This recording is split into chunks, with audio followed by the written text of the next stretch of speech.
with all the information on our phones at our fingertips, we're not closer to truth, are we? Today is July 26th, it's 9 a.m. Sunday morning, and we're just going to be talking a little bit about Krishnamurti, meditation, and how it ties into something like SPX 6900. And we are smoking natural American Spirit Gold. This is the packet right here. That's what it looks like in the back. Now these look similar to the yellow, but they're definitely different. In the back here it says Gold Mellow Taste. You can see right there, or right around here. There we go. And it's definitely a little bit different. So we'll just have these. Have a little bit of coffee here. And yeah, I'm not making these videos to entertain or to amuse you. Like I'd be talking like this, whether if this phone was recording or not. And there have been times when I'm, talking to friends and, telling them about something like meditation or SPX 6900. And I think to myself, like, ooh, this would be cool to be, if it was captured, a thought comes in. And I also had a buddy who was like, yo, you should record these things and put them out. And I was like, you know what? I guess so. So I guess this is kind of what this is. But without yapping too much, we'll look into these cigarettes. Pop it open. That's what it looked like. Get one out.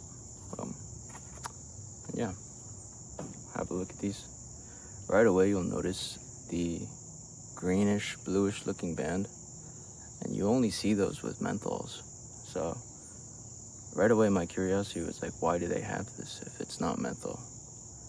And the only thing I can think of is to show that it's organic. It's just tobacco and water, apparently.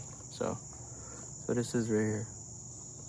So yeah, who knows if they're actually safer or not, but one thing's for sure with the American Spirits, you'll notice the perforation line is really noticeable.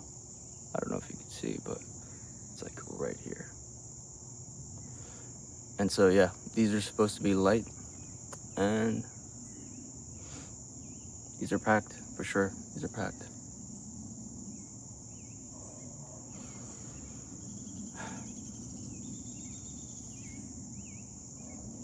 Have a little sip of coffee.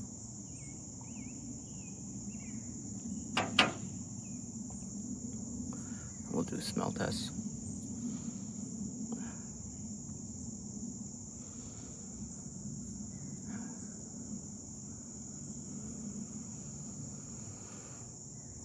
It has a little bit of citrus, and that's really all I'm picking up from here. With anything else like Marlboro Smooths or the Marlboro 27s, yeah, those have a distinct smell. But this just has like a crisp, citrusy smell. So we'll light this up, and we'll kind of talk about, I guess, a bit of Krishnamurti meditation, and how through something like that, having some insight into it, whether partial or full, you come to see something like SPX 6900 and the inevitability of it. And yeah, that's all it is. I don't make these videos to try to shill or to try to get you to do anything. In fact, it's an invitation for you to be skeptical, and from skepticism come to truth. And it's like seeing a nice river. You're like, hey, come look. If you're thirsty, drink, If there was something like a fountain of youth, you wouldn't ask, okay, how much should I get of this? How much should I drink? It's like, drink till you're full. So, without yapping too much, we'll get into this. One last smell.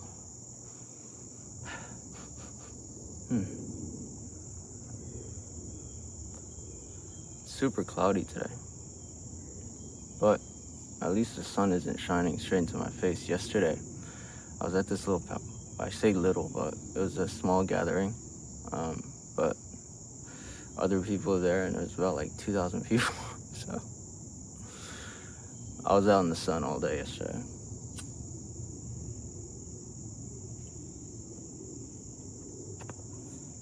And one of the things that I like doing, consciously or unconsciously, is just people watching.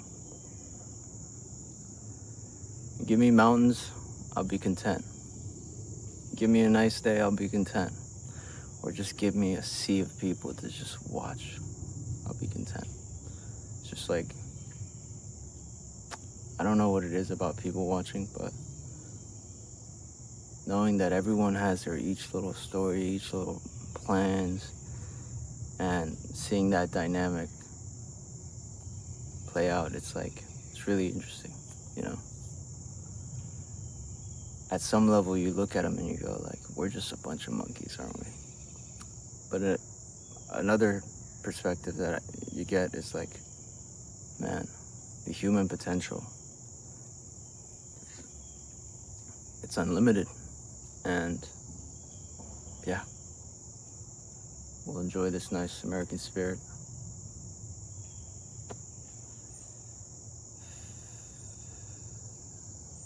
Can barely see the smoke. This is a light cigarette, and so the body isn't there. So if you're someone who enjoys that body, a lot of smoke, you're not gonna like these. But for the morning, it's great. You don't need something crazy. It's part of the reasons why I like American spirits, is that it's not like something that I'm rushing. I'm not just trying to get a hit. I'm not just trying to get that buzz and just move on. I wanna, dare I say, use it as a ceremonial kind of thing. Just kind of really slowly enjoy it. And yeah, the cigar that I smoke, the strength is really low, but it's pretty long. And that's also why I like that one. It's just like, I'm not rushing to finish it.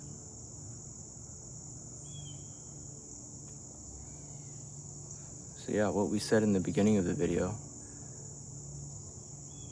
with all the information, you know, information was gatekept in libraries with teachers that you'd had to apprentice under, and only when they trusted you, you'd get that little hit, little piece of a golden nugget.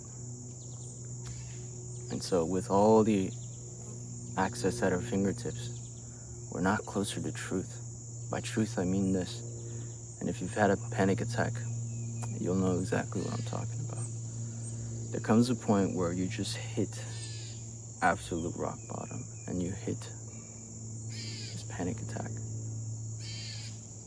Whether you're curled up like a ball, whether you're just on your bed and you just feel like sinking with like this wrecking ball on top of your chest, you know, and the four walls are closing in. Maybe it doesn't need to take that, but you just have a feeling like, man, I've never been in contact with truth. Everything is second-hand knowledge or third-hand knowledge by other people who got it from other people. And all I have is ideas. And nothing I can say that I've come in contact with. And so, when you have all this second-hand knowledge, it's really something of a challenge to look at something like SPX 6900 and see it for what it is. Because on the surface, when you have that lens, it's like, it distorts what you're looking at. Kind of like sunglasses, you know, everything gets dimmer, right? It's like when you have all the knowledge, it gets in the way. And I'm not trying to wax poetically. I'm really not trying to do that. We're being super logical here. We're not being woo-woo and saying like, I'm a part of everything, you know? But let's look into that. And as far as I'm concerned, it's people that care, people that want to listen. And to those who can't, it's like, they're just not even gonna hear it. And for the right person, you don't need to have a presentation slide, you know, dangling a carrot, like, hey, look at this. Will you buy? It's like, to the right person, you just whisper. You just give them a little nudge, and they'll know. So, sun's coming out a little bit. We'll get a little cigarette.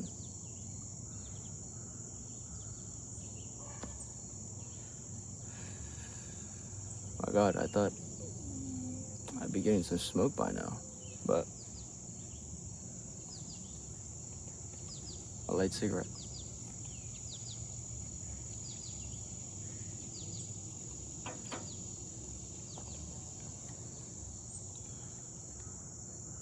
Just like you wouldn't go to the gym and demand to be shredded, 8% body fat, shredded, just cut. You wouldn't do that with your emotions either, but we do. And we go and sign up to the gym every year. Planet Fitness, LA Fitness, whatever, Gold's Gym. And a whole group of new people come in.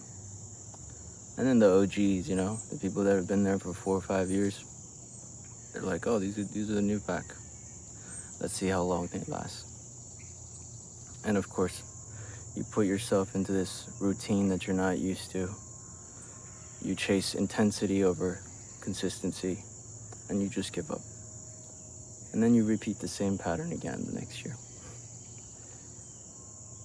And in the same way, when you are really going through something, you want to get rid of everything in one blast. It's kind of like taking a pill that instantly makes you feel at ease. But is that the right approach? Doesn't seem so. So don't start with your childhood trauma. Don't start with so-called generational trauma. Don't start with deep sorrows. Start with the little things. And you notice those little things only in relationship. In relationship with people, the way the irritation comes about, the way the jealousy comes about, the way a sense of urgency comes about, wanting something that you want, getting something out of a conversation, and then observe that. And in observing that, you can slowly unshackle yourself, so to speak. Because when you've been conditioned since birth to think, it's hard to not look at meditation as something that you need to think through. But meditation is not that.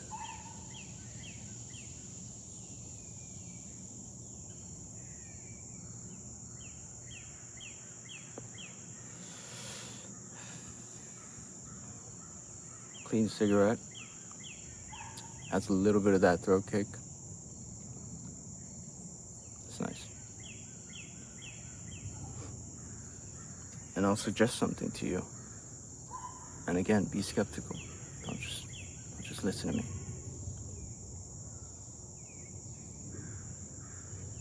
Thought breeds a mirage, an illusion of the self. Whether it's behind this body, you know, the extension of yourself is this meat body, right? Or it's like inside the chest, or it's like behind the eyes. And clever people have said this before too, by the way. Said, oh, try this little experiment. Where is the self, you know? But it all becomes this intellectual pursuit. Because at some level, thought is necessary. If I'm driving, I'm not gonna be like, I am not here, I am everywhere, and then you just get into a crash. You gotta be very alert, you gotta use your thought. And in that sense, the separation, the illusion of self is necessary for survival. But clearly, when survival becomes so easy in this environment where you don't have to kill your own food, you don't have to make your own clothes, you don't have to build your own shelter, that same cycle keeps going. And so if you hear that, thought breeds an illusion, a mirage of the self. Do you see that? And we'll go into that a little bit.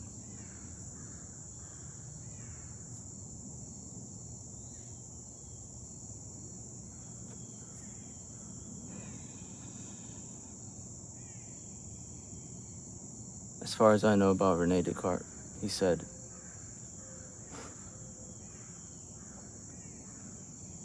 I don't even know what he said.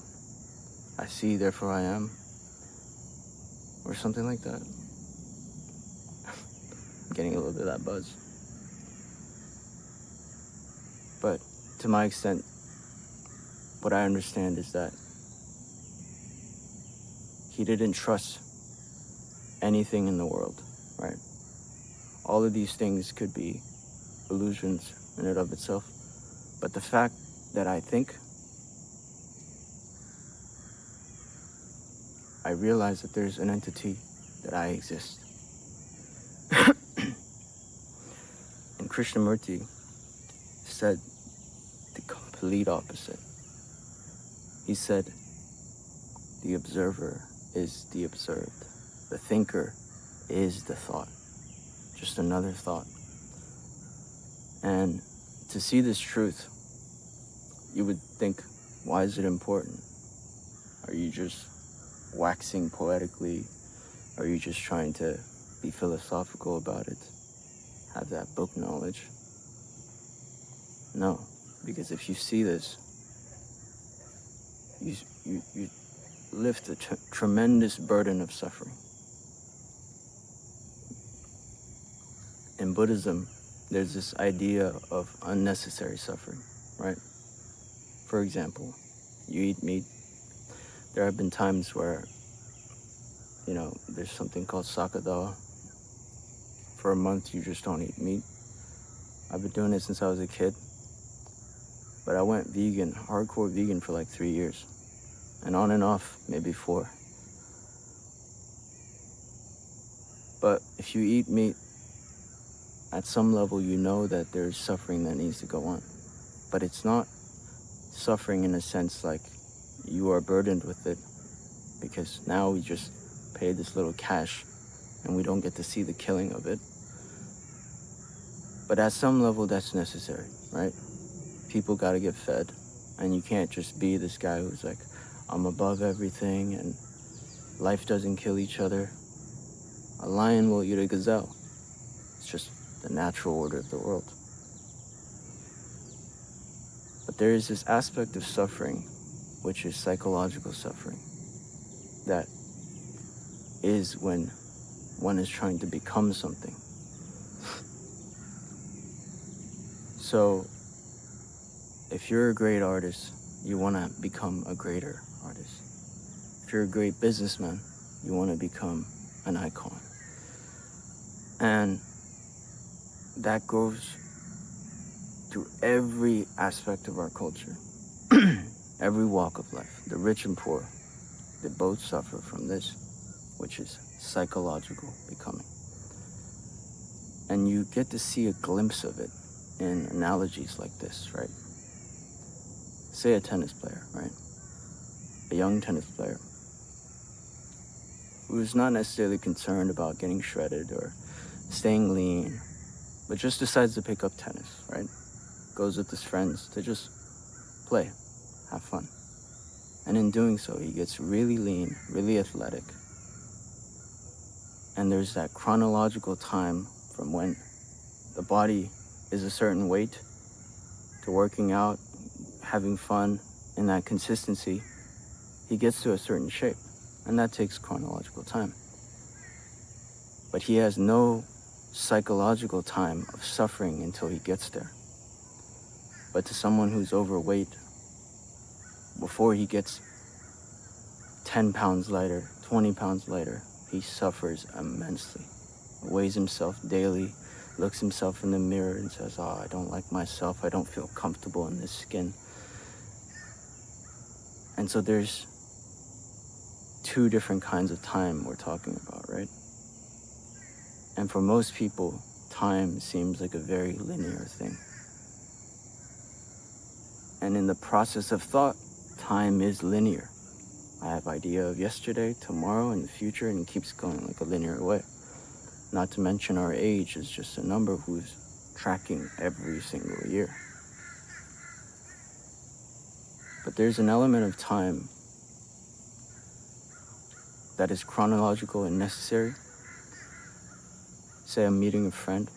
I gotta meet him 4 hours later from now. It's just gonna take that time. Evolution, time. But that psychological becoming of this image, getting this next title, this next promotion, and you hear it in great fighters, great champions that have worked 20 years to get there, psychologically thinking, I'm gonna become this champ, I'm gonna be this, and they get there, they get the belt, and they don't feel any different. Nothing has fundamentally changed. And it's like, damn, 20 years of my life, I thought this would change me. Nothing has changed.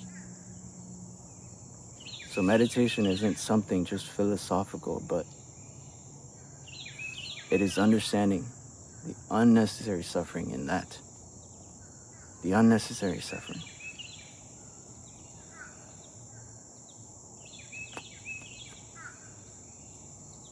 The beauty of American spirits, they do go out if you don't smoke.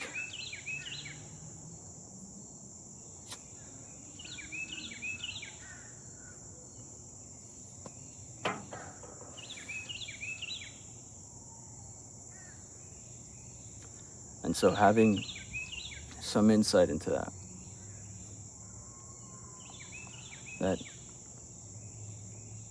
for example, something happens outside of your control. You lose something, your pet gets sick, and immediately there's a sensation, right? Sensation of anxiety, the urgency of wanting to change. And then thought goes, I want to change. I want something to happen so that it fixes. And that desire for security is just, of course, it makes sense. You can do something, you can take them to the vet, and the pet will be saved. But the same thing happens inwardly when you're anxious about something and you try to fight that anxiety with another thought. And thought immediately says, what can I do? And so everyone wants freedom, but in truth, what they want is someone to tell them what to do. Because in this thinking, you constantly want a how-to, a list, an instruction. And religion has come about in that way that it's a book on how to live a good life. But it's not clear to me that that gets you to freedom. I'll hash this out.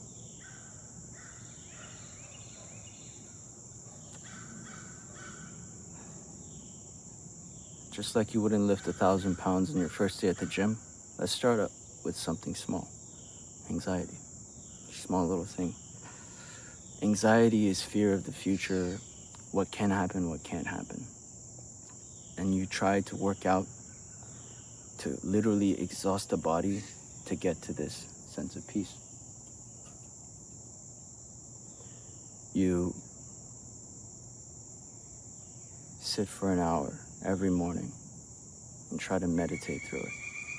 Another routine. And yet this anxiety is still there.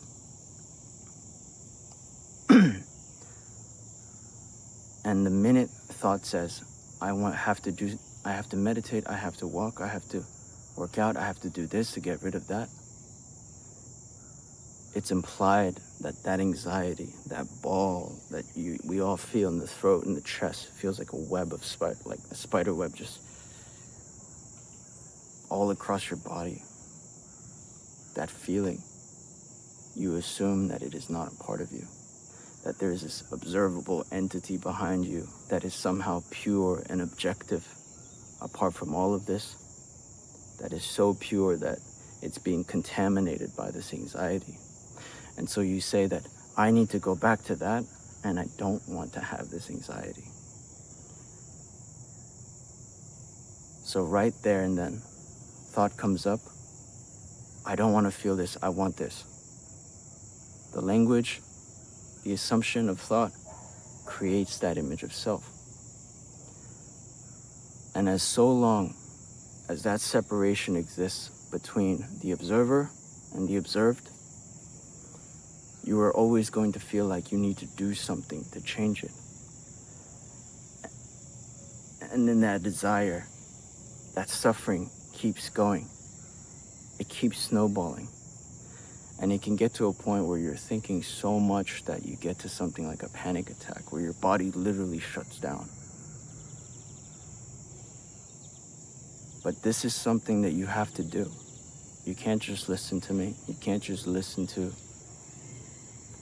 all these information that teach you how to get rid of anxiety in 5 minutes or less, whatever the video you're watching. You have to see that that separation is an illusion, and that anxiety is there. Just like you go on a roller coaster and you feel that excitement, yet you don't call it an excitement. You say, oh my God, it's a thrill. I want to be here. You're not just excited, but you're like, oh my God, I almost died. But that same feeling, under a different context, under a different thought, another label, you say, oh my God, I'm so nervous about this thing that I'm about to do. I'm so anxious about something like SVX or something about this business that I want to start. And that separation of the sensation, the visceral reaction that you have within your body, because it's so quick. It's so quick. If you're not observing this, you really feel like there is a separation between the thing and you, and being able to apply change. Because after all, thought is the reason why I'm able to make these videos. The incredible technological revolution of thought being stored, memory, and being added on has led to this moment where few clicks I can record. Few clicks and I can just put it out into the internet. So obviously it's valuable. Obviously it's a great tool. But at what point does the tool becomes useless? Yeah, we just keep hammering on when you need a screw, you know?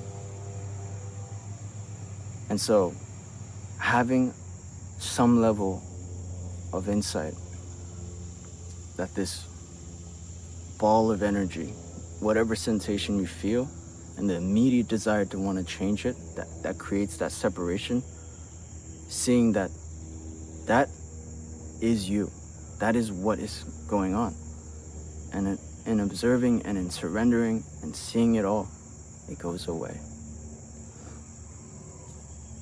Like a puddle. Just keep shaking your hand. Oh, I want to clean this, I want to do it. Just gets so muddy. But the minute that thought doesn't react and doesn't cling on to wanting to solve it, because thought is so mischievous into letting you think that you can do something about it. But that cessation, everything just withers away. And having that level of insight into that, do you have any problems? And if so, you can approach anything, any challenge. And even in the 80s and the 70s, people that were asking Krishnamurti so many questions, it's clear to me that they were suffering from luxuries. They had questions like,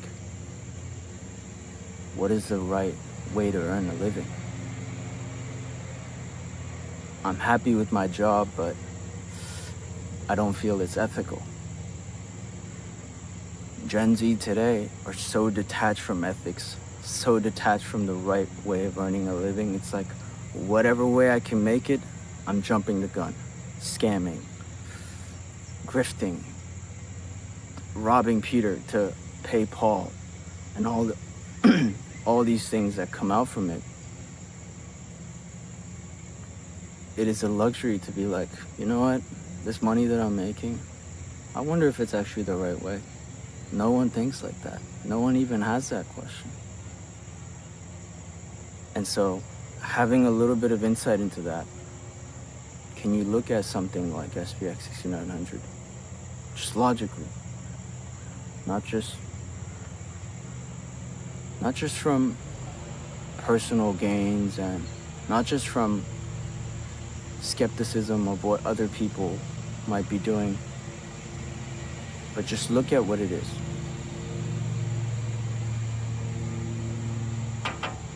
Excuse the noise. Someone's mowing the lawn. But you look at the nature of the facts that are present to you. And right where this video border ends, I'm gonna link a post by Murad. Talks about the supply of SPX and how it's shrinking. And there's this quant who's very smart, and he doesn't want attention. He's not somebody with millions of followers, and in some sense, if somebody has millions of followers, they've already kind of seen and done things. They don't really want to chase something new. They want the 5x, the 2x. They're not looking with fresh eyes, so to speak. And so he doesn't really want any attention for this, but I want you to see it. And the facts of SPX is this. And I'll lead with a Rumi quote. When I was younger and foolish, I wanted to change the world. And as I got older and a bit wiser, I wanted to start with myself. Just like you wouldn't go to the gym and demand change right away. Just like in meditation, you wouldn't demand the whole thing to be wiped out right now. In the same way, a broken system, you wouldn't try to wipe the whole thing away with revolution, chaos, darkness of the transitionary period of the whole thing collapsing. Talking about S&P 500. You begin to start with yourself. Begin to start in a new game. In a playing field where you actually have a chance. So you look at SPX through that lens, and you see that the supply is shrinking, because nothing I'm saying is new. Real Aeons, real people in SPX, they know this. And you see how this environment of late capitalism is going to keep going. And people smarter than me, like Elon Musk, they know this. And so they propose things like universal basic income, which is now universal basic high income. So you can wait for that. You can wait for society to change, or you can just say, I'm starting with myself. I'm starting with DCA into this thing that I don't really understand fully, but I see the facts of it. And you gotta ask yourself, so long as this broken system exists, will this sentiment exist? Obviously, the sentiment of dissatisfaction,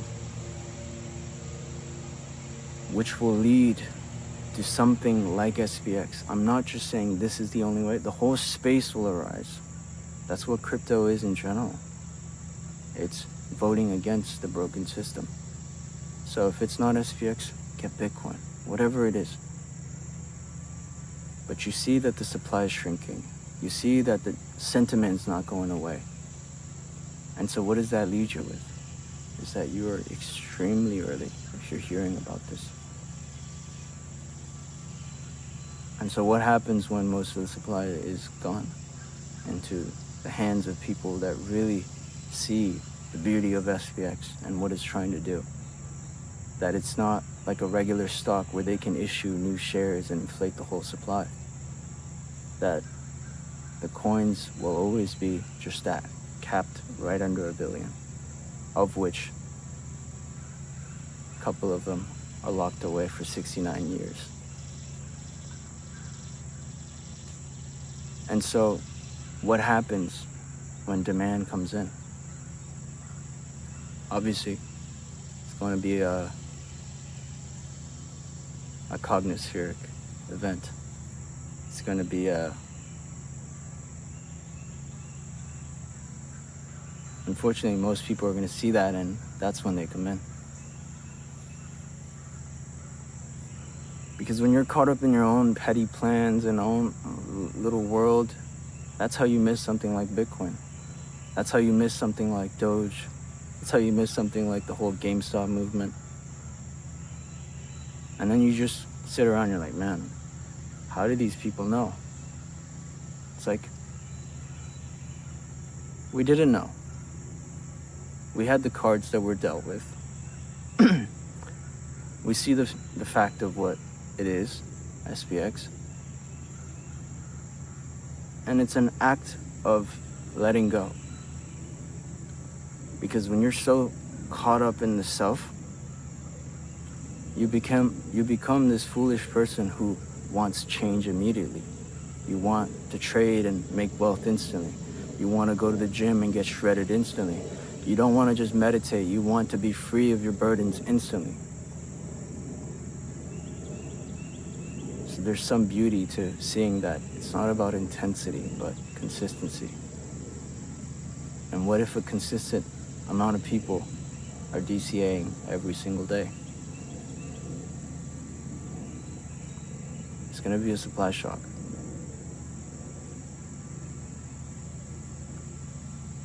And it's an inevitability that will be obvious in hindsight. So, look into SPX. Because I'm not trying to shill. I'm not trying to convince you. And see if you can come to the light, so to speak. Hope you enjoyed this video. Peace.